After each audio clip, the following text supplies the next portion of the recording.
Welcome back, all. We're about to hop into our final adventure of the night, one which I've entitled Wedding Planning, and I think we have a very interesting crew for wedding planning. I do not know how it will go, but we shall see. So without further ado, let's introduce our characters as always. These are all fabled tier adventurers, so I'm sure you are already pretty familiar with them, but nonetheless, let us do so. Ideal, welcome back, the silver-tongued. Hello, it's good to be back. It's always good to have you.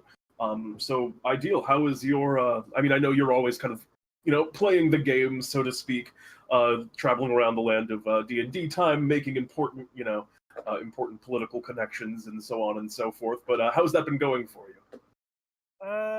Fairly well recently. Really, any major news or just kind of a general uptick? A general uptick, nothing major to report, but yeah. I have a question. How do you feel about weddings and wedding planning? Is that something that Ideal has ever kind of gotten into in any form? Well, he has had to deal with the occasional wedding. I mean, there's, of course, like political connections to deal with during weddings and whatnot. Yes. You always have to, look your best, show up to certain formal affairs and so on and so forth. I imagine if you're kind of, in that scene. How does Ideal dress? I imagine that Ideal is a pretty sharp dresser, at least in my brain. Yes, Ideal is a sharp dresser. He prides himself on his appearance somewhat.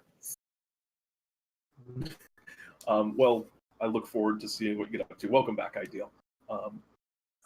Next up, we have the High Priest, the one and only, Euchaunkas Ouwoupli. Euchaunkas, welcome. Hello. Now, recently, Euchaunkas, there have been some inroads made between kind of you, the High Priest, obviously, of the Cloud, along with the Conch. It seems like there's been some fairly amenable conversation between the two factions. Yes, I mean we've got, I think he's their high priest. Anyway, we agreed to a sort of standing peace treaty, and then the space whale thing happened. So now we have this cross-section sect, I suppose, and giant all-consuming space whale, really good for bringing people in. Can really strike some fear with that one. That's going to be great for business. I mean, they can see it.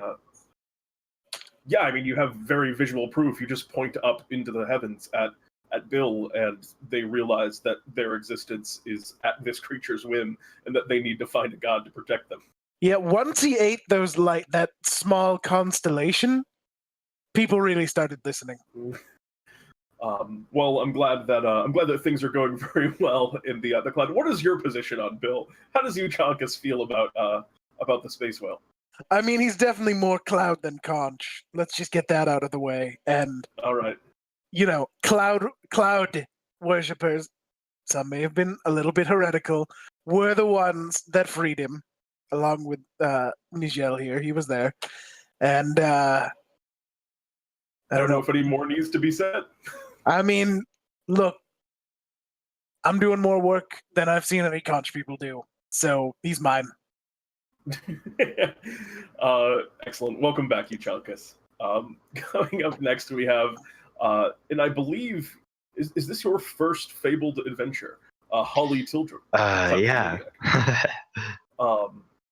So, Holly, I don't think the world was aware that you were a kleptomaniac until you took it as their title, and now there's just like hundreds of people that have passed you in the streets that are suddenly checking their pockets, and I imagine, and perhaps realizing that they are lighter than they thought.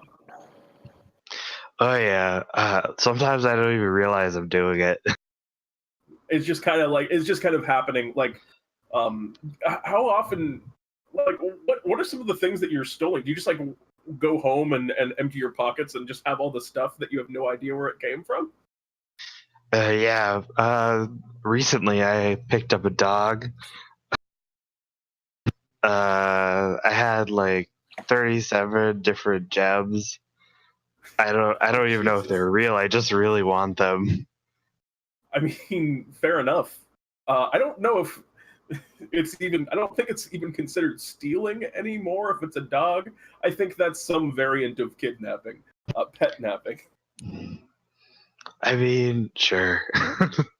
I just want it. I just want everything. Yeah, I mean, fair enough, and perhaps you shall have it. Holly, welcome, Okay, thank you. of course. And last but not least, the Dread Emperor, Nijel Astrada. Welcome, Nijel. Yes, thank you for once again hosting me, Peter. But of course, and as always, it is appreciated. I appreciate it when you remember my name. It means a lot to me, Nijel. So, Nijel, tell me what's new in your kind of what's new in your adventures? Have you had any more success? Learned any more information about your would-be patron? I've had some manner of breakthrough in my meditations on it. It appears that there are workings at place within the shadows and deep places of this world. Not only the Cloud and Conch have had a recent upsurgence of something to upset the balance. I can feel it within me. I don't know what is to come, but I almost feel to radiate the power of our friend of the Elder Plains. It is certain. I can kind of feel it too. I think there may be something brewing on the near horizon that might provide some insight for you. I suspect, although who could say for certain? As the tides of fate kind of ebb and flow, I suspect you may come to an even greater breakthrough soon. The tides ebb and flow, and soon we shall have waves breaking all tidal. Indeed. And without further ado, then, let us begin our adventure.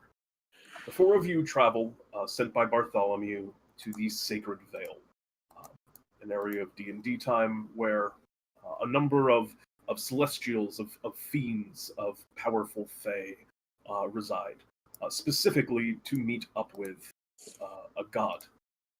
For those of you who are or are not aware, the Sacred Vale is home to a number of lesser gods. Gods, unlike, say, the Cloud, which has countless followers. Minor gods that have not yet gained the power necessary to ascend to a higher plane, such as Celestia, or perhaps an Arborea, or a similar plane.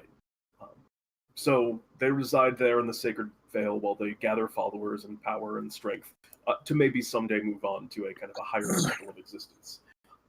Specifically, you've been contacted by the lesser god of flowers, a deity by the name of Bloom. As you arrive, and Bartholomew, as always, kind of teleports you into a region near them. It's a short walk through the very beautiful and vibrant Sacred Vale forests before you arrive at the garden.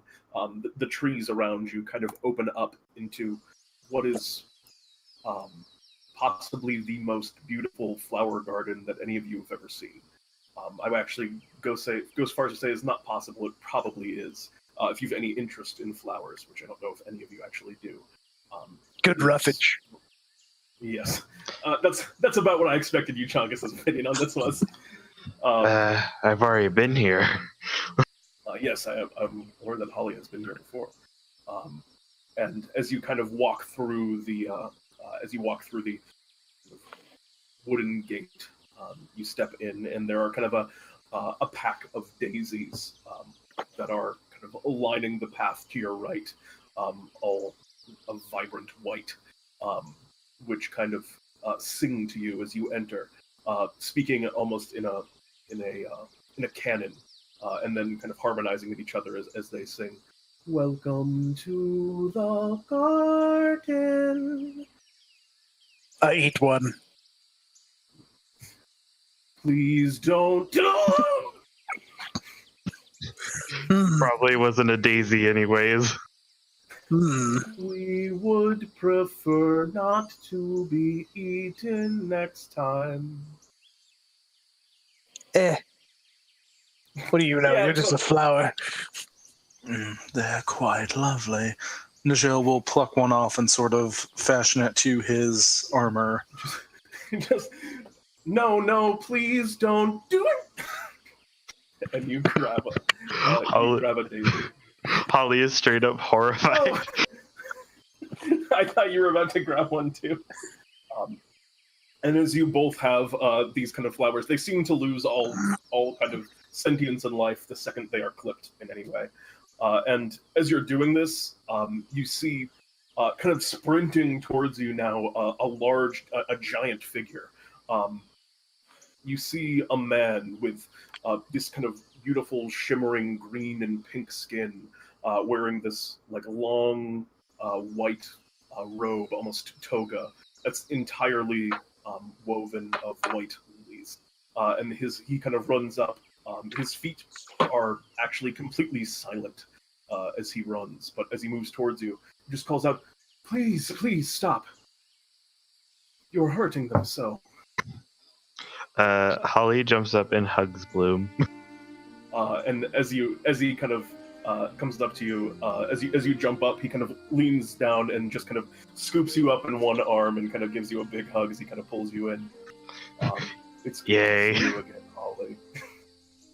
And he kind of holds you for a second, and then kind of slowly places you back down on the ground, kind of pats you on the head. It's good to see you again. It's good to see you too. I actually requested you specifically. You did such a wonderful job last time, and you had such respect for flowers. One which I would hope that the two of you might learn in time. Probably not. I show the deepest respect. It is quite beautiful, do you not think? Of course, I find beauty in all of my flowers here.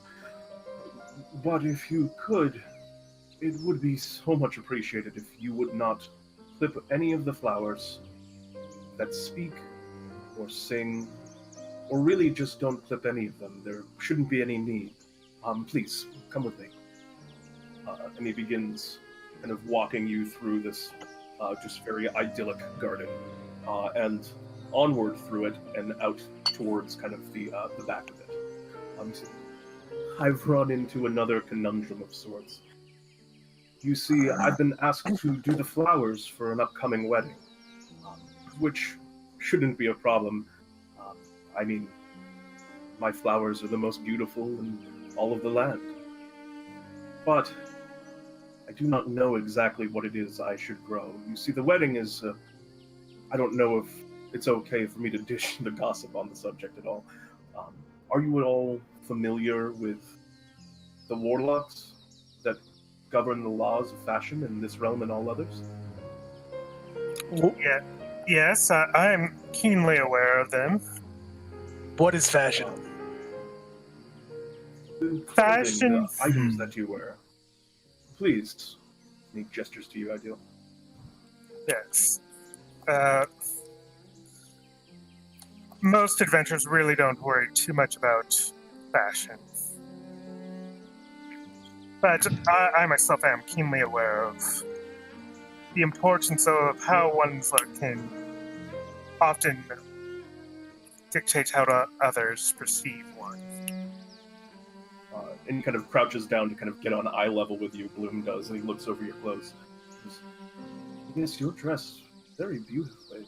It's important the way one presents oneself." Well, What's marriage?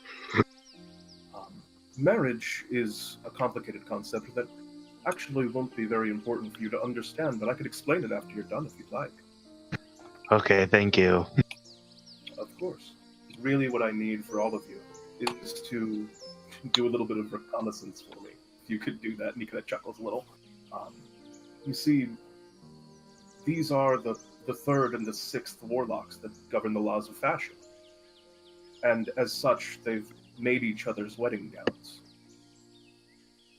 However, they have been very secretive about what colors they're going to wear. And if I'm to do the flowers for the ceremony, I need to know what they're going to be wearing in order to match and to make everything as beautiful as I imagine their clothes will be. So I need you to sneak in, get a peek at whatever it is that they've designed, and let me know what the color scheme is so I can appropriately match it on the wedding day. Why not? I'm sorry, but Why not simply grow black flowers? Or white, if that's your thing. I hear that the shades go well with any color palette. and he kind of chuckles. This is certainly true. And I imagine... Oh, I unplugged my headphones, 1 second. And I imagine that no matter what I do, I will incorporate some of those colors in different aspects. But wouldn't it be more vibrant if the flowers around them reflected their own gowns? I would like to match it as closely as I can. I'm a bit of a perfectionist when it comes to flowers. Very well. We shall do what we can to try and find out what colors their gowns will be. Wonderful. Anything for a friend. And he kind of smiles again at you. And as he's been talking to you, he's been kind of leading you out past beyond his flower garden, and you've been walking through, and you've been kind of walking through a small winding path in the forest. And he goes, as fate would have it, they've chosen a spot actually fairly close to my own garden for their wedding. They've already begun setting up the space, and as he kind of leads you in the forest, you rest now at the top of the hill, and in the distance, you can see, you've been hearing this kind of violin music that's been slowly getting louder as you get closer. And as you kind of move into the space, you can kind of hear the distant sounds of an orchestra that's kind of practicing and getting ready for the big day. You can see in this kind of, like I said, you're at the top of the hill looking down on everything. You can see a very huge tent that's being set up. You can see tons of tables and chairs, people and creatures and fey beings like sprites and pixies that are flying around, setting down like place settings and getting tables and chairs ready as they're setting up this space for the event. And Bloom kind of speaks to you. I believe that somewhere within the grounds there, somewhere within that tent specifically, you'll find the gowns. However, I would be warned, they're very secretive about them. They likely have guards. Their entire coterie is here. Okay. And, well, I suppose I will leave the rest to you. If you've no more questions for me. Oh, I have some. Oh, please. Please do First ask. off, do you worship the cloud? No, I'm a god. Okay. Let's calm down. You should worship the cloud. Second. And he kind of, he as you say that, like, he... I'm sorry. No, I am a god. I'm not one as powerful as the cloud, unfortunately. Enough with the jokes. You're really killing me here. My domain is rather small. Yeah, I mean, your domain wouldn't even exist without the water from the cloud. Anyway, do they need an officiant?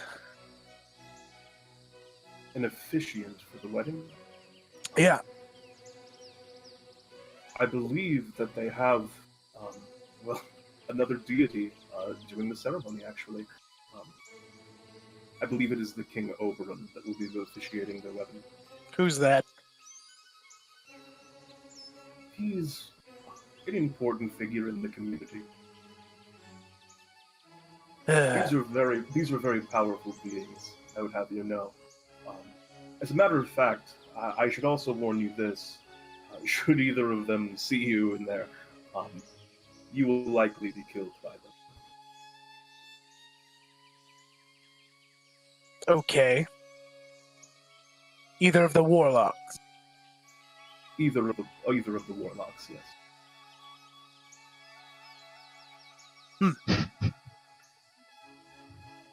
He just kind of just standing there smiling. He kind of looks down and sees like kind of a flower that one of you trampled on before, and he just kind of casually waves his hand at it, and it kind of curls back up and blooms again. Anything else?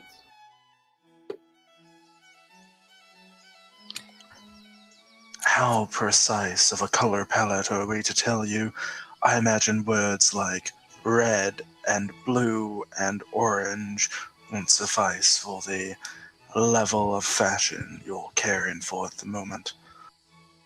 And he kind of looks down and thinks for a moment. I suppose as descriptive as you can possibly be. I have an idea. What if I copied the color using prestidigitation? We could That just would be steal the wonderful. gowns. That would be a perfect idea. Thank you, Holly. Yes, please do that. Oh, do not steal the gowns. That would be very, very bad. They will find where they are, and they will know it was me that did it. And he looks a little bit spooked now. Oh, you're spooked by some warlocks. We could simply wear them, parade them about. You could see from a distance, and, well, adventures of Bartholomew's death is on the table. I would prefer not to die. That would be preferable, I think, for everyone. And to you, Euchaunkas, I believe it was. These are not warlocks. These are the third and sixth of the powerful warlocks that dictate the laws of fashion in this land and all others. But you just said they were warlocks in their description. But I said a lot of other things in it as well. Yes, but I said you're scared of warlocks, and then you said, no, I'm not scared of warlocks, I'm scared of warlocks. Well, what I believe is it implies he fears their patron and the power they grant to these warlocks. Who exactly would they be serving? A god of fashion? A force of fashion?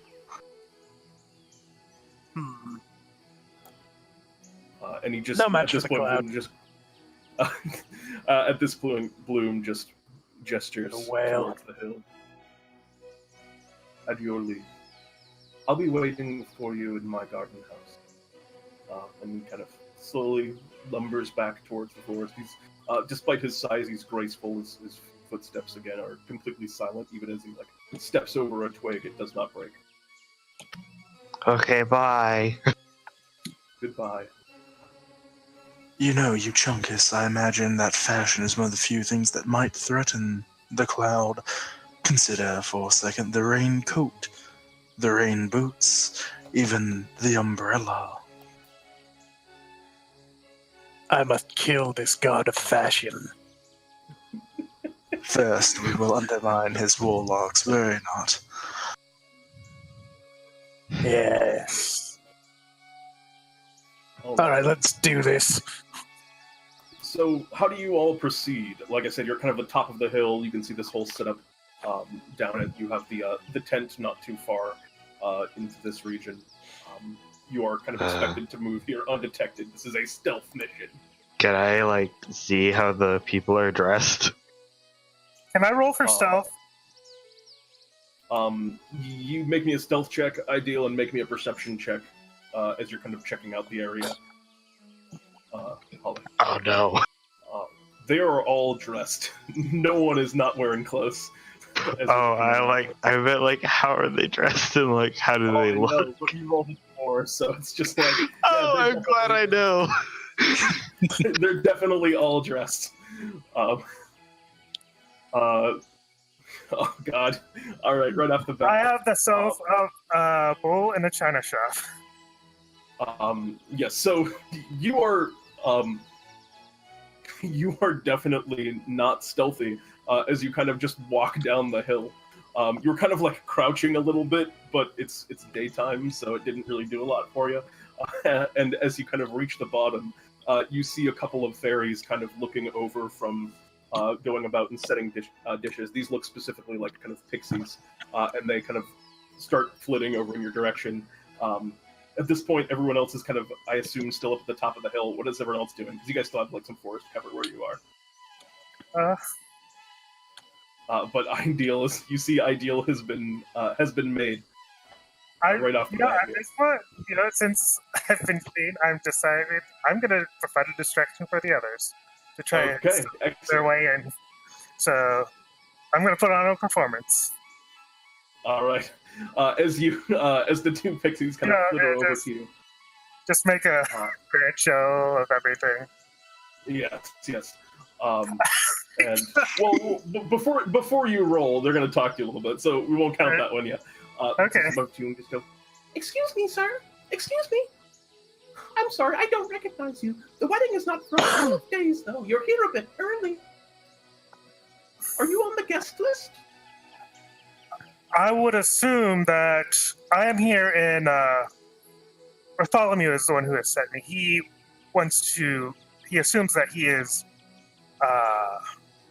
invited, but he sent one of his adventurers to make sure that he heard of the wedding and he assumed that but he hasn't received his invitation yet, so he sent me and said to make sure that it wasn't lost or anything. You don't even need to make a deception check. This just happens as they go, all right, just a moment. I'll go check on that for you. And one of them kind of flutters away. And you see that Ideal is actually having a degree of success. It's a very good lie. Is having a degree of success here as he's kind of standing on the outskirts of this. What is everyone else doing?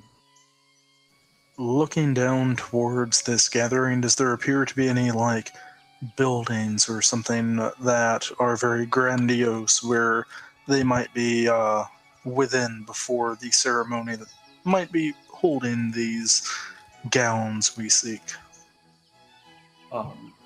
There is only one really significant building here, and it is a tent that looks like it was erected for the sake of this kind of ceremony and this event. With kind of it's elaborate in color. It's kind of golds and silvers and blues that kind of seem to shift and shimmer in hue with each kind of passing moment as it changes. The sun kind of collecting off it. It's very garish. Okay. Nijel will begin spending a little bit of time to cast Find Steed. All right. What is your steed?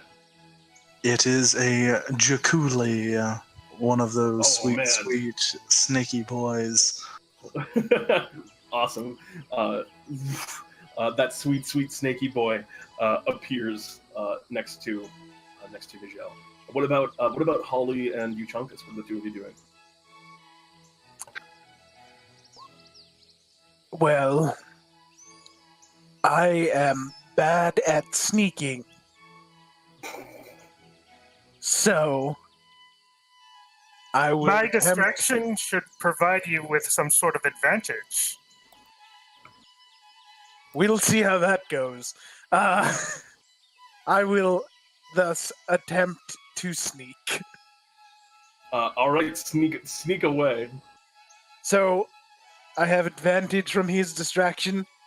Yes, and I assume disadvantage because of your armor. Yes. All right, go ahead and make me a roll. Well, shit. Wow!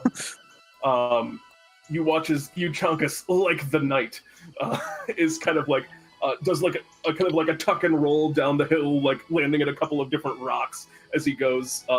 The armor's still super loud, but the sound of the orchestra is like covering it up in places. And like the kind of pixies that were guarding the perimeter are currently very focused on Ideal. You duck behind a couple of tables. You just kind of get some lucky windows where no one's staring at you, and eventually just kind of tuck up and underneath the inside of the tent. What about you, Holly? How big are the pixies? Tiny. Oh god, I They can't are. get that small. They're a few inches. Um, There's other staff. You see a couple of satyrs. There are various miscellaneous Eladrin about. I'm gonna use my Furbolg magic to cast Disguise Self. Right. I'm gonna look like a very pretty Eladrin girl. All right. You become what season are you? Winter. All right. You become a very beautiful winter Eladrin. You see a couple of these kind of walking around, and I assume you're going to mimic this staff attire. Yes, of course. All right. And so are you just gonna like go in boldly through the front the front opening? Yes. All right. Go ahead and make me a performance check with advantage as you do so. Oh wow. That was a good thing you had advantage.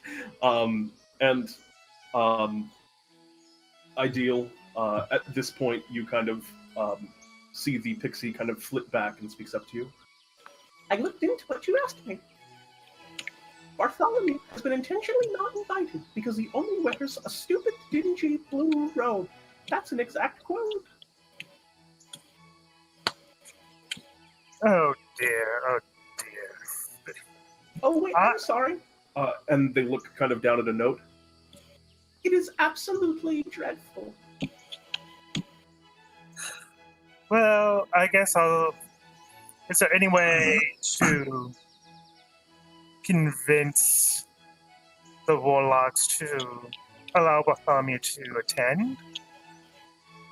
Go ahead and make a persuasion check. Alright. They kind of speak to you. Armana and L'aurel are very, very, very particular about these sort of things, and it's unlikely that they will change their mind. I will still go and give them your word about it. Alright. And the pixie kind of flies off, and you are now just kind of alone outside of the tent, seemingly kind of having freed your way forward, if you wish to sneak in the side at this point. Yeah, I'm gonna stay here. As in the event that one of them does come out, then all the better. Okay. In that case, Nijel, what do you wish to do? You have a Jaculi. I will send him sneakily on down towards the large tent. Are you not going yourself? I will not go myself and rely on our 1 mile of telepathy to be there in spirit, because I'm a very gleaming bright boy. Okay. And... Ooh. Well, my question is, does your steed allow you to have the stats of the creature? Can you get, something powerful like a Jaculi? I don't know how good a Jaculi is. Jaculi is the same CR as a warhorse. Oh, okay, radical. Never mind, it's all good then. So yeah, your Jaculi kind of slithers and moves along in its strange Jaculi way, and slides underneath the tent. In that case, that is going to bring us to... Or actually, so there are 2 people now within the tent. Euchaunkas, you're kind of just ducked behind, waiting as different servants kind of walk past, going about various tasks. You're just kind of sitting behind one of those carts that people bring food out on, and a couple moments later, you watch as Holly, disguised as a winter Eladrin, kind of walks by. Holly, you see Euchaunkas. Euchaunkas, you probably don't know it's Holly at the moment. Correct. Is there Holly, food on this cart? Oh, yeah. What Well, kind? not anymore. Oh. Not anymore because of you, I assume. Yes, yes. A lot of very, very nice desserts. Oh, fuck, no, evil. Oh, wait, I forgot. You hate that. Yeah, a lot of nice, a lot of really fine, cakes with beautifully, patterned frostings on the outside, and this seems to be what's on this tray. I do minor things to ruin them. You just kind of like misalign all of like the little. Misaligned things make just the tiniest little scratches with the tip of my claw and some of the frostings. Okay, yeah. They all look. They were perfect. I Now want them they to look- be slightly off. Yeah, they now look exactly imperfect. They are not. They are just a shade off of perfect.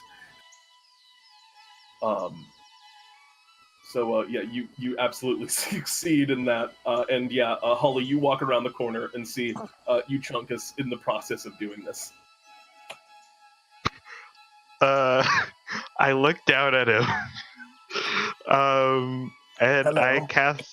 I don't cast any magic on him. Never mind. What are you doing?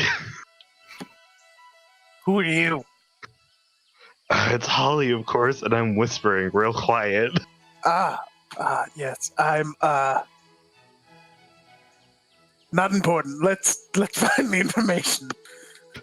Okay, so I think I'm gonna try to get, do you know where they're at? I can and work on as you're that. saying that, you see this strange snake. Can you describe the Chikuli for me? I have not seen it in a while, Nijel. It is very long, sort of a faintly rosy manila color with deep ridges along its body, and as you get towards the head, the ridges get deeper and a little darker as they kind of slowly spread out into this spiky pseudo-cobra frill as the head gets very blue with black beady eyes looking at you.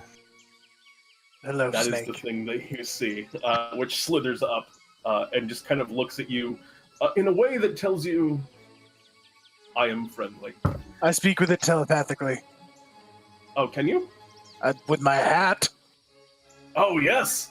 So yeah, you speak with the snake, and you're essentially now just using long-distance communication with Nijel. In kind of this weird, through this weird Chikuli filter. So I will say that the two of you are now able to just communicate directly. Oh my. Nijel and Euchaunkas. Nijel, I have slightly ruined their desserts. Excellent. At this rate, the entire wedding should be a bust. Are there And any ideal, proposals? Yes.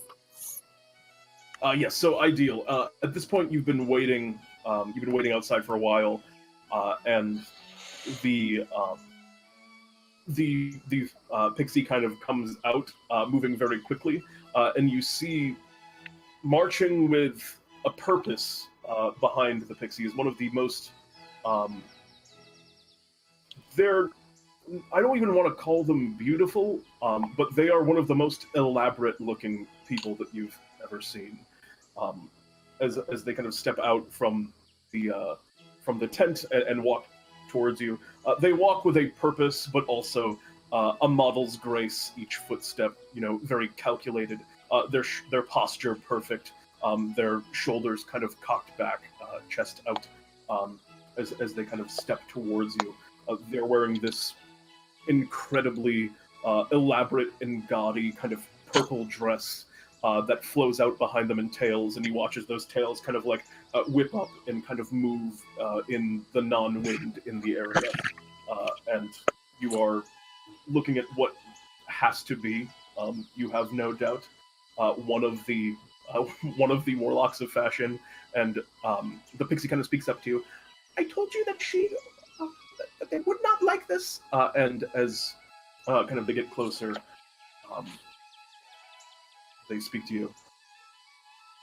I am Armana, third of the 8 powerful warlocks that govern the laws of fashion in this realm and all others. You're here for Bartholomew. Yes. I understand your reasoning behind his not inviting him. I mean, I swear, sometimes he looks more like a homeless person in that blue robe of his than a proper wizard. Yes, that is a very apt description. of what the old fool looks like. Now tell me, why should it not be my own right to decide who it is I do and do not invite to my wedding, of all things? Please, could you explain that to me? Because Bartholomew has connections that you may very well find useful. I am aware of what Bartholomew's connections are. Yes, I'm aware that he commands around a pack of whatever you are. I don't think I need any help from the likes of you. My eyes turn much higher than what Bartholomew deals in. And at this point, they kind of look down at you, and they kind of kind of wave their hand a little bit, and some of like the colors on your shirt start to just adjust and shift, kind of to this individual's will, as they seem to be finding something that they did not like in your overall ensemble. True, but Bartholomew himself is rather powerful. You don't want to insult him, now, do you? Bartholomew is not going to come out. As a matter of fact, hold on just a moment. And at this point, they kind of, you see them cast, they just kind of hold up their hand, and you see just a circle appear in space, and it seems to be like just a window into Bartholomew's shop as they kind of draw their finger, and you see Bartholomew's there just kind of like going about some business. He seems to be like crafting a magical item. He just goes and he looks at you. Ideal? Who is that is Armana. This is about the warlocks of fashion wedding. As you're saying that, there's a Jaculi and 2 people inside of a tent. What do you do? I'm going to use my detect thoughts hat to search for people nearby. Search for thoughts. Make an investigation check or an insight check. I will let you pick. Okay. This is just a function of the spell. Yeah, but this is like you. I know, but okay. Still do it.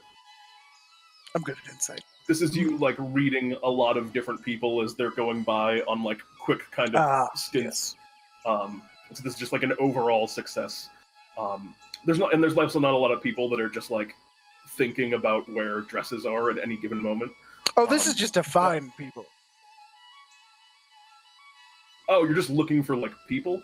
Yeah, like pings on a radar kind of thing. Oh yeah, I mean there's like people moving by. Like there's lots of people just walking in front of your food cart that you've messed up. There's like people working all around you. Alright, I'm gonna be honest, I don't know where to go in this tent. Yeah, that's what I was saying. I assume that you were like reading thoughts to try and get like a scan on the thing. No. Okay. Fair enough. Do I like like the people in the tent? They're the warlocks, right? There are not all warlocks. Most of the people in this tent appear to be very nicely dressed servants. I'm gonna get right in there. All right, you're just gonna kind of start walking around and just looking around. Yeah, you've already like kind of looked like you're blending in since you're dressed. You're dressed and appear to be this very beautiful winter Eladrin woman, and you're kind of walking around, and you definitely fit in. People nod to you and smile, and you find a section of the tent. You walk past a kitchen. You walk past like a minor dressing room with just hundreds of different outfits within it, and at the back of this kind of dressing room, and there's like several different spaces to do like makeup and like tons of mirrors and things like that. And at the back of this, you can see a fairly large panel that's kind of sealed off with a rope. You think this might be the room? Okay, I'm gonna use my hidden step feature. Okay. I'm gonna try to do it while no one's looking, but I'm gonna turn invisible. Okay. I'm gonna go Yeah, you and just look do that. in there. I just do it. All right. I'm gonna go and look what's in there. All right. You just go ahead and look what's in there. And as you do so, you kind of step into this space, and you can see there are two very large bureaus, and on each of them they're kind of like sealed with a ribbon, and each ribbon, one of them says, "For Armana, love L'aurel," and the other one says, "For L'aurel, love Armana," and they're both like these sealed wardrobes. Okay. Also in this space, you can see what looks to be 4 very nice tuxedo coats with kind of like gloves that are just kind of floating. And as that moment of invisibility lasts for 1 round, right?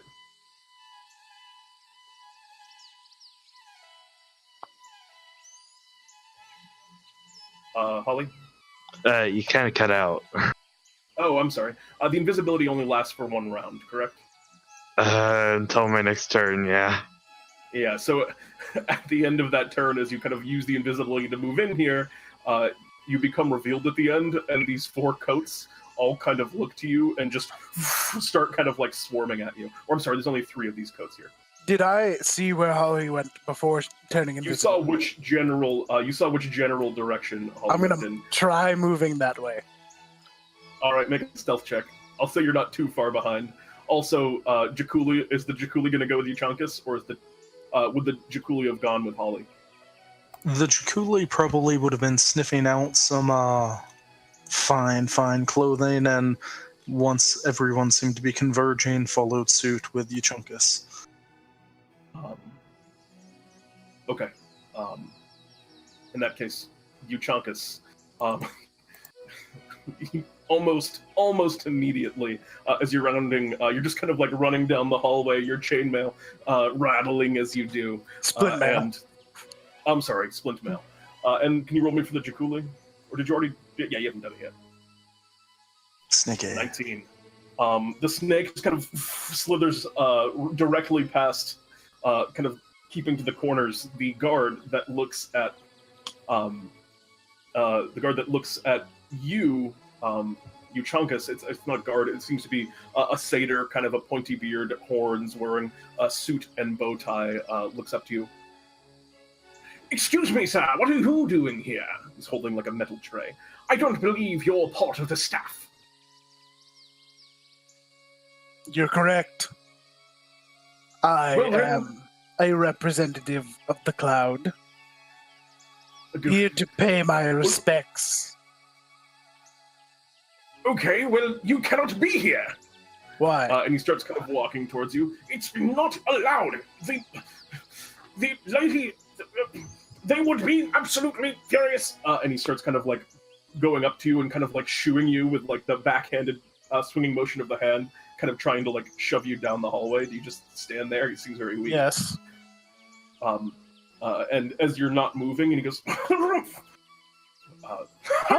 to you, sir." How big is he? A little smaller than you. He's like maybe 5 feet. "I say, if you do not exit immediately, I shall have to contact the mistress. Harumph to you." And I will say no more words. And he starts turning around and walking. I attempt to swallow him. Make an attack roll. What is this, like a bite? Yeah. Okay. Roll damage. He looks at you, and you open your mouth, just, and it just kind of keeps going, and you just, "Oh God!" And you just eat him. You just eat this dude. That is what the Cherry of Holding can do. As you consume a living being. He's just a citizen, so You open up and eat him, metal tray and all. And you are once again alone in the hallway, free to move forward. But now that that's taken care of, I continue walking. All right, and you move on. Right as you see the Jaculi kind of slip into the curtain. Ideal, you're standing there, and Bartholomew goes, wedding, yes, I heard. Congratulations to you, Armana, on your engagement and upcoming nuptials. I was very happy to hear it. And Armana speaks. Armana kind of speaks. Yes. Now, you dittering fool, you unfashionable moron. This one here tells me that you were upset that you did not merit an invitation. Ideal. I tried to subtly hit for Bartholomew to go along with the story. Go ahead and make a persuasion check. Like, what are you just like making like, what, like, are you making like hand motions or what's your? Hand motions, winks, whatever is simple enough. Oh yeah, some winks. Go ahead and make me a wink check. You can make it persuasion or performance. I'll do persuasion since I have a higher chance to succeed with that. Bartholomew goes, I wasn't interested. Oh, yes, the wedding. I was very broken up that I could not attend it. And Armana goes, really? Well, it will be all the better for me to tell you then that you will never attend this wedding. Even if I designed your robe myself, your ugly beard, scraggly, unkempt beard would never be allowed within 500 miles of my wedding. And she kind of continues looking around, and Bartholomew just goes, well, that seems a little bit harsh, and they're now just kind of arguing in front of you. As Ideal, you continue to... what are you doing? Just kind of standing there, just watching, and just hoping to vamp for as much time as possible? Yeah. All right. In that case, Holly, I'd like you to roll for initiative. And actually, Euchaunkas and Jaculi will be there at the start of this initiative, and then Euchaunkas, you will be there around late. Seems about right. But, yeah, seems about right. As the coterie, these three coats, roll that to GM. We'll do it again. Oh God. Oh my God. Oof. As these coats come in, Holly, they just kind of fly straight at you. And one of them is going to make an attack against you. They can't get. And they're going to attempt to infashion you. Oh God. Okay. Well, actually, it does not deal that damage. It just hits. You watch as this coat kind of flies at you, and it's just this very nice tuxedo, which flies at you as it hits you. It just wraps around you, and your arms kind of stick out, and your body is unable to move as you're now wearing this coat, and it's like locking you in place. I don't like this. And then now that it's wrapped around you, the two gloves are going to try and slap you, and those gloves are going to have advantage on their slaps. Oh, I rolled those to GM again. Whoops. Sorry. So that's going to be a hit for 6, and then a hit for 7. I assume 19 hits. Yes. Yeah. Okay. Yeah. So you take a total of 13 points of damage. Wait, no, what am I talking about? 15. Wait, no, I'm so confused right now. 13 points of damage. I was correct the first time. As these gloves, now that you're kind of in the coat, the gloves kind of like fly out of where their hands would be and just hit you on either side of the face. The other coats are kind of like, the coats are kind of looking at the Jaculi, but they're not sure how to like fit themselves on a Euchaunkas, and they're just kind of stunned at the moment. That is going to, in that case, bring us next. And did everyone roll initiative? I think so. Oh yeah, I got a 20. Okay. I'm not in this fight. Just be in it too, because I assume a lot of stuff's going to start happening as we get into it. So just have everyone roll initiative. All right. And Nijel as well, or are you already in there? Oh, right. I have a much worse dex than my Euchaunkas, so I should be separate. Oh shit. Okay. In that case, that's going to bring us to the... Man, they rolled a lot of crits there. That is going to bring us next to initiative to Holly. Holly, what do you wish to do? Alright, so first I cast Mage Armor. Okay, good idea. Your body is kind of covered over with this magical sheen. Let me get some combat music. And then I'm gonna cast Misty Step. Okay. And teleport the heck away from these coats. Were you going to teleport to? Behind the Euchaunkas. The Euchaunkas looks like right next to you. You're both just like having just walked into the door. The only objects in these rooms are there's the 3 coats, each with 2 gloves, and then there is the 2 dressers.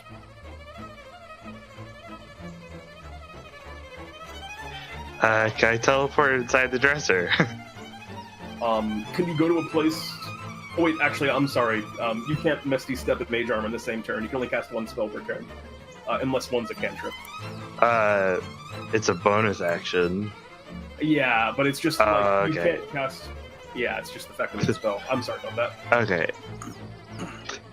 So can I Misty Step instead of Mage Armor? Yeah, I'll say that that's fine. Absolutely. And can you just put Okay. Misty Step up for me so I can see if you can go to a place you cannot see? No, I don't think you can. That's levitate.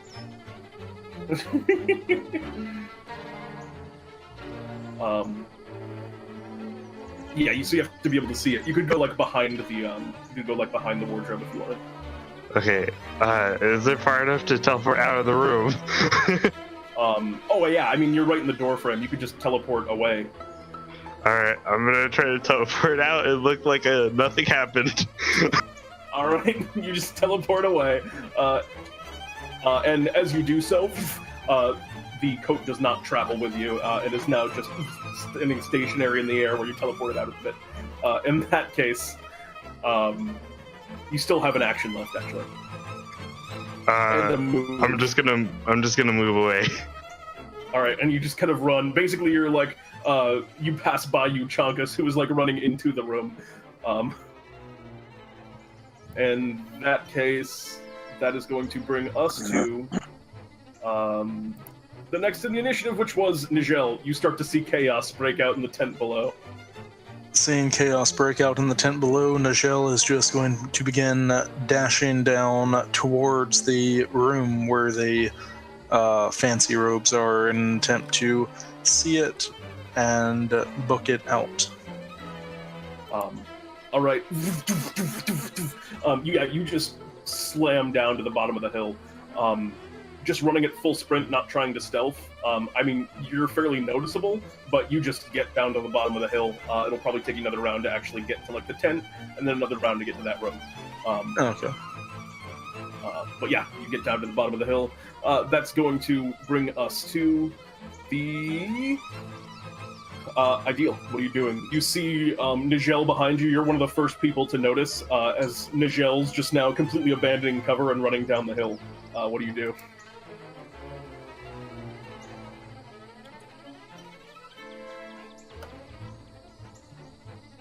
As utter chaos has broken out. Wait, did I say Ideal? Yeah, Ideal. Yeah. What do you do in this situation? You see You see Nijel just kind of running out of the hill, completely abandoning any stealth and subterfuge, as he's now running at the tent.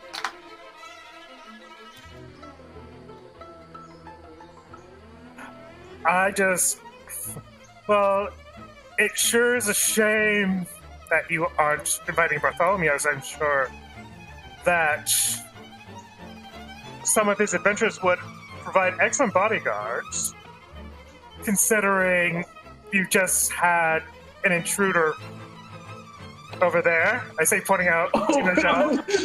I'm more or less talking about.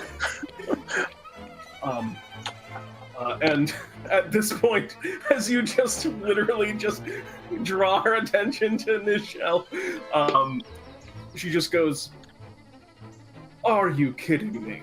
And just with one hand, just closes the thing where she was communicating with Bartholomew, who was in mid-sentence. He goes, "I think the beard is actually rather," and it's shut down. And Armana's gonna roll initiative. Publicly. Only a 9, though. Well, actually, that's bad. 9 is bad when you come in late in the initiative order. That is going to, in that case, I think it's Euchaunkas. Okay, I just want to recall a moment. Bloom said we had to find out the color of the dresses. Or Yes. wedding gowns. But he said nothing about the integrity of the wedding. There was an implication, but it was not explicit. Great. Who knows how that'll hold up in a court of Bartholomew. I think he'll definitely. I mean, Bartholomew's been slighted, so. He knows it cannot get back that Bloom had anything to do with it. Was the real takeaway. Oh yeah, okay, that's fine. Okay, so I sort of open the curtain. All right, there's 3 suits Oh boy, and okay. 6 gloves. Literally everything I can do is either loud or extremely destructive. Also, this was the round in which you had to use your full move to get to this spot. Okay, I'm just peering in. I'm not in. Yeah, so you peer in and you see 3, somehow you can tell, angry coats. Alright, I close the tent flap and sort of stand out there, and I'm like, thinking. Julie. Euchaunkas will just nonchalantly coil itself around one of the dressers, not trying to look aggressive, but keeping a presence on one of them and seeing how low-key these things consider snakes that appear out of nowhere. The answer is they don't think very highly of them, as they're going to take an opportunity attack against the Euchaunkas. In particularly, the gloves are. Actually, 2 of the gloves are going to grab at the Euchaunkas. I'd like the Euchaunkas to make a dex save. Hey, that's bad. As the two gloves kind of reach down, the Euchaunkas goes the snake equivalent of prone, as the 2 gloves kind of like turn the snake. I guess he's on his belly a little bit. Are snakes immune to? Is the Euchaunkas immune to the prone condition? It is not immune to the prone condition. Yeah, so I guess it's not prone. So the Euchaunkas is kind of like stopped in its tracks as it's going over to the wardrobe somehow, which is a little bit strange, but the gloves stop the Euchaunkas. Which I think brings us to... that would bring us to Armana, who's now looking at you, Nijel, and just... I have so much more to do today than you can fathom. I need you to get out of here. And kind of points at you, and I would like you to make me a... I would like you to make me a dexterity saving throw. And I will have a +3 because of my Eldritch Empowerment. A 12. Alright. That is not enough, as you are flame struck for 26 points of damage as out of the ground beneath you, just a massive column of radiant fire appears beneath you and starts burning you as Armana starts walking towards you angrily.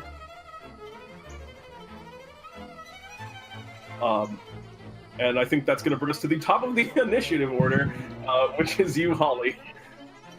You ducked out of the room, you saw Euchaunkas kind of peek into it. Holly's gonna move to outside the tent. Alright. You can just run out run out through the curtains and move outside the tent. Oh yeah, you do that.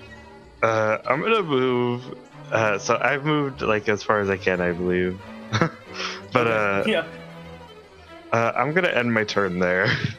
Alright, so you're now just like, you use your whole turn to kind of rush, just running through curtains. There's a few like, oh dears, as you like run past people in the process of work, and you eventually stand, you're back to the outside of the tent and are outside.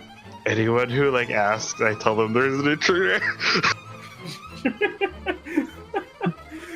Oh god. Nijel is getting thrown under the bus in a major way, as it passes now to, I think this is actually now Nijel. At this, how far away is the warlock of power and fashion? From you, within kind of walking distance of you, if you want to be near, because you're at the bottom of the hill, so about 30 feet. Since I have abandoned all stealth and have been called out, I will just bring up my sweet pistol, look at her, and just say, so many things you could be doing, but you chose this. And I will fire my pistol at her. Alright, go ahead and make an attack roll. I'm going to go ahead and channel divinity to make that a 22. 22 does hit. It's for 17 points of piercing damage. Nice. As you strike into this, warlock that dictates the laws of fashions in this realm and all others, it strikes the outside of the dress and tears through. And as it does, you see it kind of fire kind of leaks out from inside of the dress, and she takes a pretty good amount of piercing damage, and looks at you and just calls out, "How dare you!" And believe me, very angry. It looks good. Perhaps a little pretentiousness will subside, increase the true value of your fashion. She looks, they look absolutely furious. And that is probably all for your turn. That'll do. Oh, I will move up in melee of her as well. Okay, cool. In that case, that's going to bring us to Ideal. What do you do? Oh. Part of me wants to attack Nijel to protect my cover.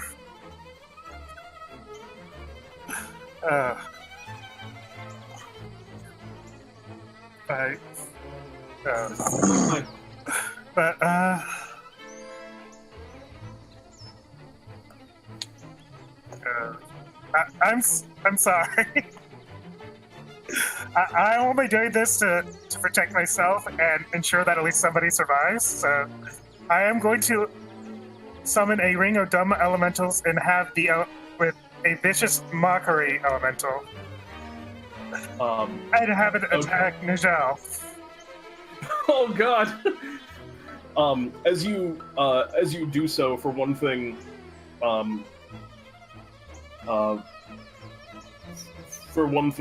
make the check to control your ring.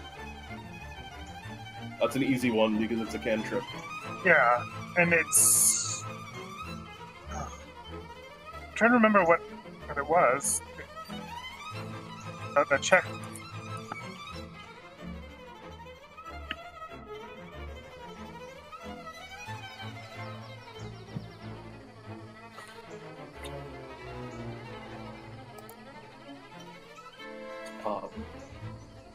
Just roll a spellcasting check. Just roll a charisma check. Yeah. I just wanted to make sure. And I succeeded. You definitely successfully command the elemental. As you do so, the elemental, kind of looks at you and begins to insult you, Nijel. And the elemental speaks to you. Dread Emperor, more like Dead Emperor. And as that magic starts to pierce your mind, the spell all of a sudden fizzles. And you hear Bartholomew's voice just kind of call out, "There's no PvP in the land of DnDTime." The sound just kind of plays in the space. And then Armana kind of turns and looks towards you. Ideal, and just... Your allies. And she seems even more mad now. As you have made yourself now, in addition to Nijel.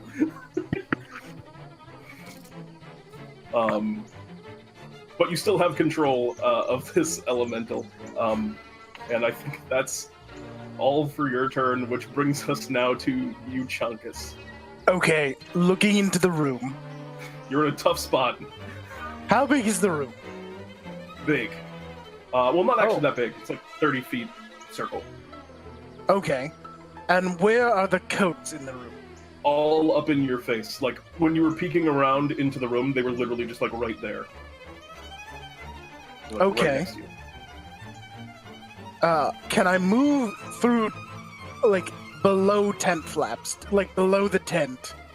Pick up, sort of move into the room? Yeah, you can move without provoking an opportunity attack.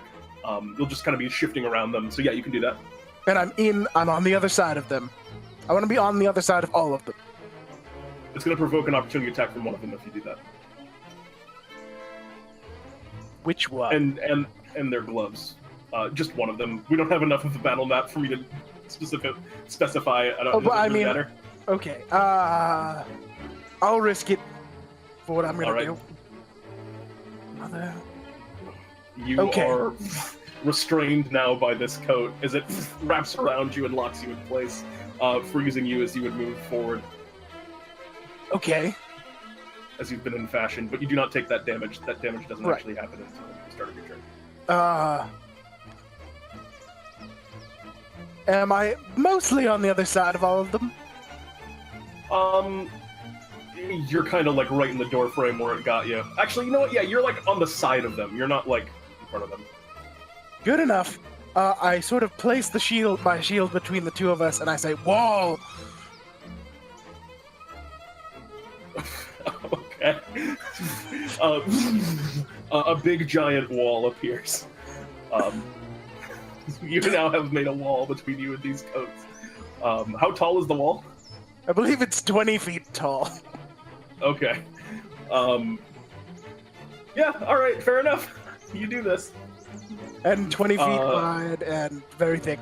So I'm now, they don't have me. No. Alright, I move toward the bureaus. Well, no, they hit you. You're restrained. This coat is wrapped around you now, restraining you in place. But is You're it wearing on the this other coat. This one's on me. Okay.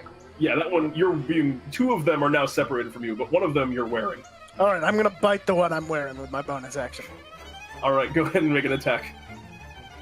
That hits. Roll damage. You deal 3 points of damage to yourself and 7 to the coat. As you are biting into it, it's hard not to also get your own. That's fine. I take 1 point of damage from the temporary hit points I gain. Okay.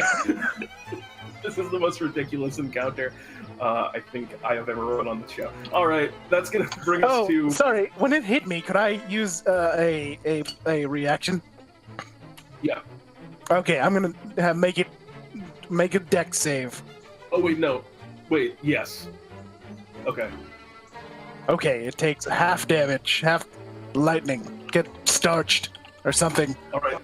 And you take half of that, so you take 1 point of lightning. Wait, no, you take no points of lightning damage because it only takes 1. Yeah.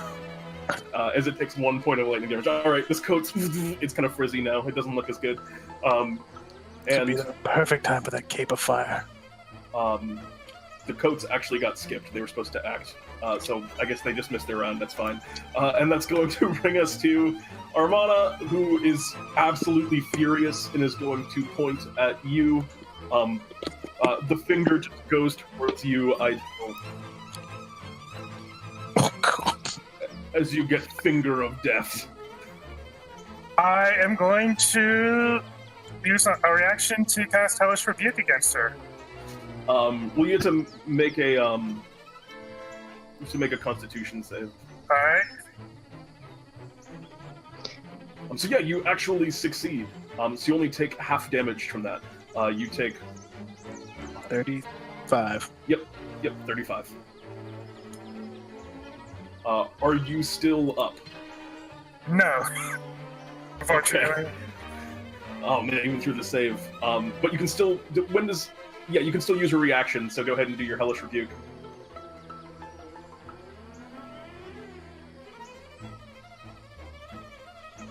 11 points of fire damage burns the dress even more, and as you begin to fall, you find yourself kind of all of a sudden stopped in mid-fall as your eyes open up. Now a zombie under. He's only zombified when he's outright killed. Not he's up to zero. Okay, Yeah. cool. Never mind. That doesn't happen. You are fine. You're just down. You are fine-ish. Which is going to bring us to the top of the initiative order. Wait, no, Nijel. It should have been you. I think you got. Wait, no, Nijel went. Jakuli should have gone. I'm sorry. Oh shit, wait, I just realized I have resistance to Radiant. That's cool. But Jakuli is just going to attempt to counter grapple with Gloves grappling it.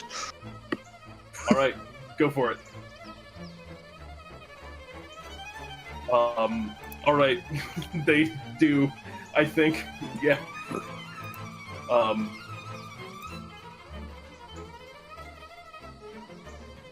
Oh wait, no, that's the wrong thing. Dex check.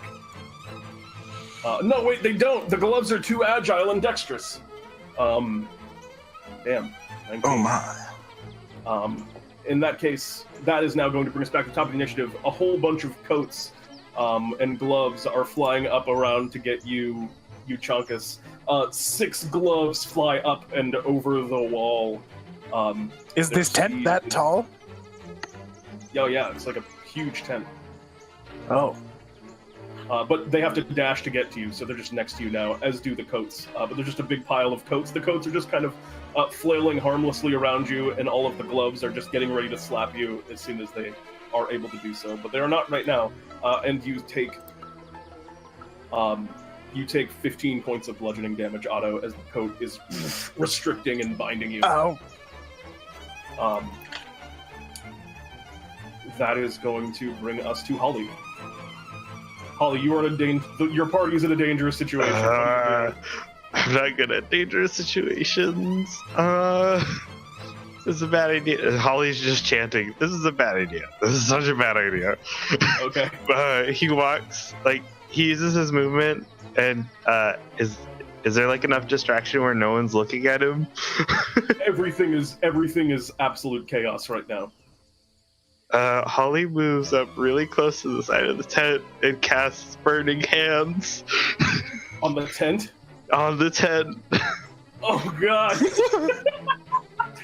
You watch as this kind of lash of fire just kind of instantly spreads up the side of it and slowly starts to consume and move around the outside of the tent.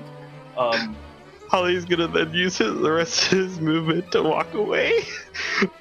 Alright, Holly just kind of steps away very casually. Not very casually, screaming. I'm sorry. acting like everyone.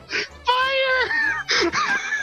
You all of the guards and various kind of people that are working around this area just oh god! And people are running and starting to fetch water, but it's taking very quick as that is Burning Hands, and that happens a lot faster than anything else. That's going to bring us now to Nijel. What do you want to do? Nijel, as a wellspring of good ideas who might survive another round, will begin with a bit of divine favor bonus action upon himself. And why do I Okay. always do that? And he's going to make 2 swings at this Lord of Fashion. The 27 does hit. For 15 And- points of bludgeoning damage. I will dump a 2nd level smite in it. 32. Oof! 32 points of damage. Kind of cuts into the side, and this time, you actually see she kind of turns her head to the side, and some like blood splatters out onto the ground. The blood is actually like this kind of it's red and orange and kind of yellow, and almost seems to like burn and sizzle as it hits the ground. And they kind of look back at you, and you can now see She wouldn't happen to be whatever. fiendish, would she? There appears to be actually some fiend. So yeah, I do that believe would I get actually that. be extra damage. Yeah, another D8. All that hype. Ooh, yeah. 38. Okay, yeah, even more. And yeah, like I said, kind of bleeding now. And there's like a huge gash that's just kind of dripping this like almost fiery blood. And they kind of look at you, and you can see some of like the frills of the dress kind of coming off, and the clothes are like adjusting now to fit into more of like something a little bit more suitable to movement. As it passes now to Euchaunkas. You're restrained, and there's a whole bunch of gloves that are looking to really fuck you up in a second. Can I see the sky at all? No. Didn't think but you so. can see that. But you can see that it is burning. The tent. You can smell the smoke starting to come through. Am I restrained or just grappled? You are restrained. Okay. Well then.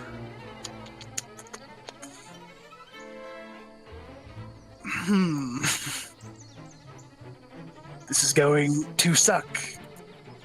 I will cast Shatter, centered on myself, at 3rd level. Here we go. All right, go for it. What do they make Constitution saves? Everything is At crazy. disadvantage because Okay. they are inorganic. Oh yes, that is things. true. That the DC DC on is that? very wrong. It should be higher than that, yeah. Yeah, it's 15. Let me Oh, and make I'm sorry. All of those should be at a +4. So it's 18, 16, and 15. So 3 of them save. And then the coats. Can I see Euchaunkas? Euchaunkas not right now because you ran outside the tent and he's still in the middle of it. Okay, But you never do mind. hear a roaring thunderclap from within the tent as you watch as 3 of the gloves are just shattered to parts. The other ones seem to barely kind of maintain their form. Are you hitting yourself as well? Yep. All right, the coat also takes that damage. It is in tatters, but it is not completely down. Or you take half of that damage. Or no, you take the whole thing. The You just take all Euchaunkas the is damage dead. because you're just in it. Yeah, I failed Um, to save. The Euchaunkas is dead. All right. Was that maximized or was that just regular damage? That was just regular damage. 25 damage. 25. Yep. The coat. No, 25. I'm sorry. The coat that is wrapped around you is torn apart. Okay. You are free to move. And will I take opportunity attacks if I move? Yes, from 2 coats and 3 gloves. Okay. You're in a very difficult spot right now, but you Yep. you are free. Out of curiosity, what type of action would it be to set off a living firework? I don't know what that means. I have no idea how to interpret the statement that you just made. Let's say I had a firework that could come alive and run around a room. What kind of Bonus action? Sure, bonus action. Go for it. Wait, do I have healing potions? Make a call, Euchaunkas. We're so on time. We're so out of time. I light a firework and send it at the fucking goats. All right, you do it. Shit rushes around and starts flying around, dealing damage. Is this an actual? Can you have a roll for this, or is this just an arbitrary firework? It's a firework that I got from forever ago from some kind of thing. It does 2d6 damage. I remember the. Oh, cool. Another d6. All right, one of the other coats actually also goes down from that as it flies around the room.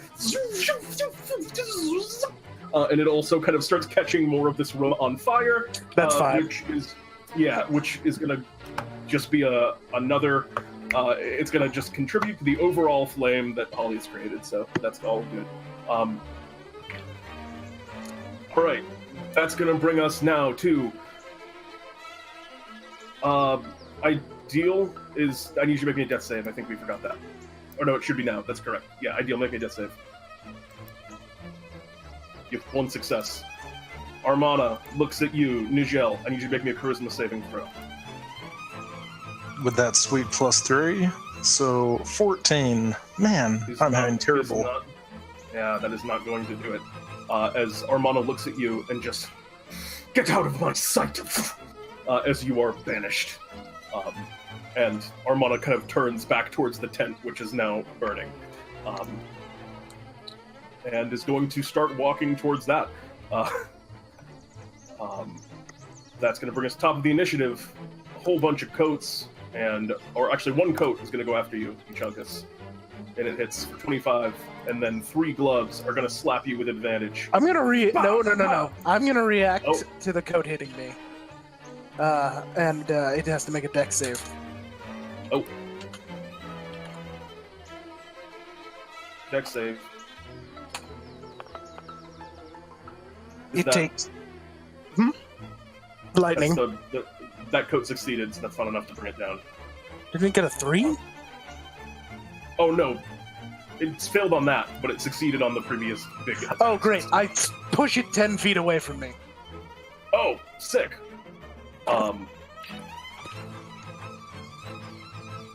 Wait, it's a reaction to being hit by it, right?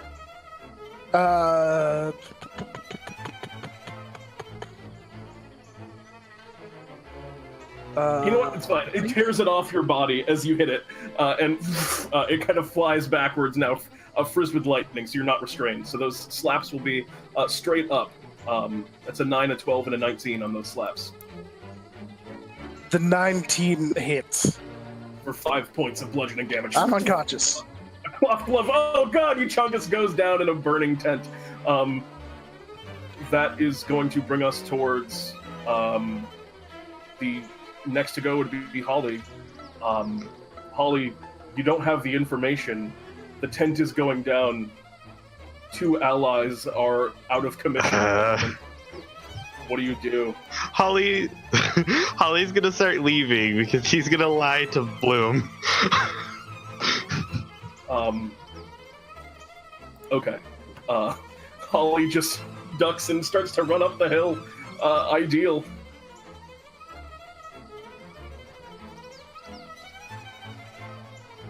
Ideal. Oh wait, Ideal's already down. I forgot Ideal was down. Holly, make me a stealth check, as you're the last one of your party that's still up at the moment. That's an 18. Oh, nice. I would report All that. Right. This is quite a perception check. All right, Holly. Oh, jeez. Fucking run up the hill, and I need you to make me another death saving throw, and a whole bunch of them, Euchaunkas. Ideal. Both of you finish up your death saving throws. Nijel, during this time, uses his abilities to get himself to full health. Oh yes, in the plane, in the demi-plane that you are on. Are you not incapacitated in the plane? Let me put the spell up. I think I'm incapacitated and doing anything in this plane, but I mean, I'm just sitting there Yeah. literally touching myself. Putting a hand on myself. No, while you're there, the target is incapacitated, so you're unable to take actions while you're in that plane. Oh, that is so much worse than I thought it was. Is that fireworks still running around? Yeah, you're gonna die in a burning building, actually, by the end of that minute, as just eventual fire damage and gloves are gonna finish you off.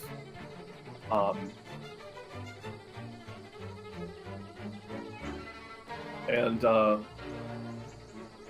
Ideal, you are... did you finish all your death saves, Ideal?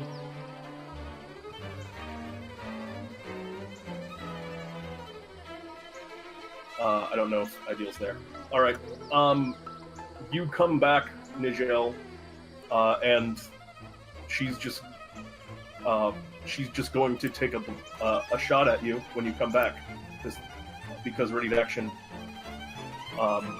And as you return, you look down the barrel of not just Armana, but what you can only assume must also be L'aurel. Sweet. Who is going to, who are both going to make attacks against you as you come in.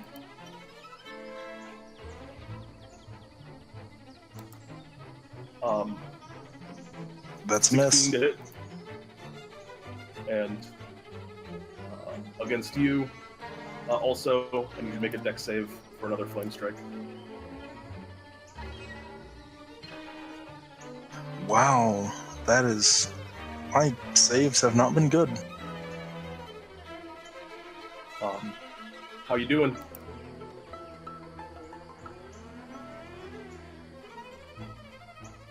I am still conscious, still standing. Alright. What's the play? I would like both of them to make charisma saving throws as I ignite my, where is it? Necrotic Shroud, which they are probably good at, but I am bottom of the barrel. The DC is 14. You're both pretty good at that one.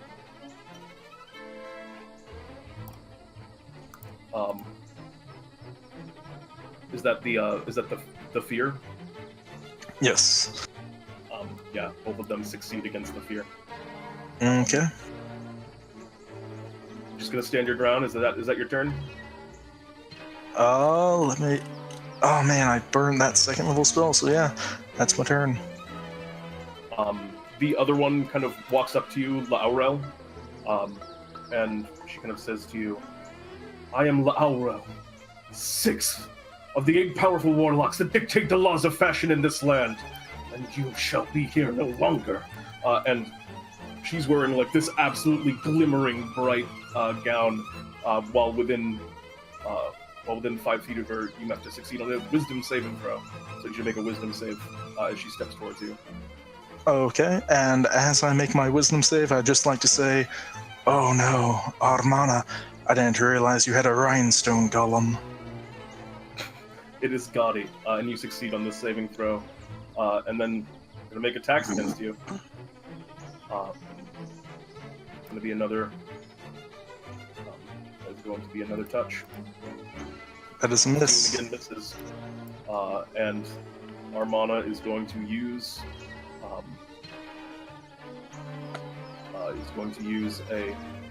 I need to make a dexterity saving throw. She still has more of these! Oh good god. Oh, good god. Actually, yeah, she still does have more of these. This is her final spell. Of that kind, at least. You still up? I have a resistance to radiant and necrotic, and as such, I have a hit point. Oh my god! Alright. Nijel, I'm gonna be honest with you, I don't think you're getting out of this one. Maybe not, but I've done some damage to Armana. You have absolutely done some damage. Do you have a strategy? Or do you have some last-minute move you can pull out? Or otherwise, do you want to tell me, like, your heroic final act?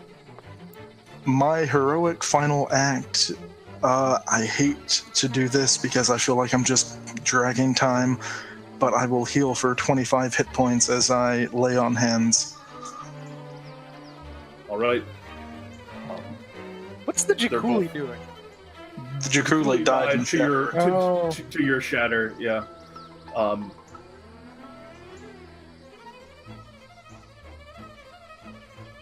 Wait. And then whoop, whoop, whoop. In a AC 19. So I think that might actually just be enough to get me down. It is just enough. And 30 points of force damage as they just both kind of hold out their hands and just... Be gone, fool! And just... A volley of Eldritch Blast. Nijel, describe your final moment before what is essentially the TPK. Save one. Rhinestone golems. Why did it have to be rhinestone golems? And as you fall to these two warlocks, that is, I think, where this. Could I have some last words? Oh yes, absolutely. I telepathically reach out to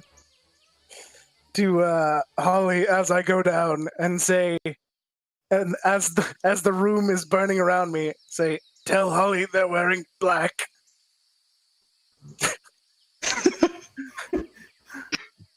I know one of them's wearing purple, so why are you lying to me? It's everything's burned. Oh, that makes sense. I have good intelligence, but common sense isn't my forte. At this point, as you're kind of cresting the top of the hill, you kind of arrive tired. Bloom looks to you. What happened? The entire What went wrong? Holly, are you all right? What happened down there? We tried to get the colors, but the warlocks, they're too crazy. I know one of them's purple. And Holly just kind of, Bloom just kind of leans down onto one knee and just kind of like pulls you in for a hug and I'm just glad you're okay. Holly is so happy. And then just kind of looks at you and just goes, but I can't pay you for this work. Damn it. That's fine. I think sometime later, you, those of you who fell awaken at Bartholomew's shop, Holly, you return by whatever means, and you all have actually failed this mission.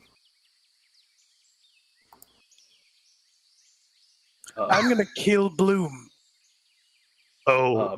Can't we just kill all potted flowers without a domain? He's not a god, he's not even an idea. I'm gonna kill both. I'm gonna make him watch. Maybe he'll become salad. Literally.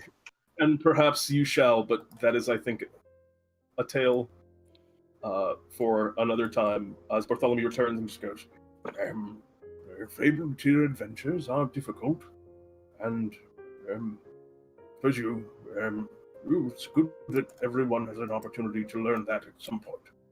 And you've all gained one experience point. However, you have not gained your Bartholomew bucks for this adventure, as happens in this kind of situation. And that is all for this adventure, everyone.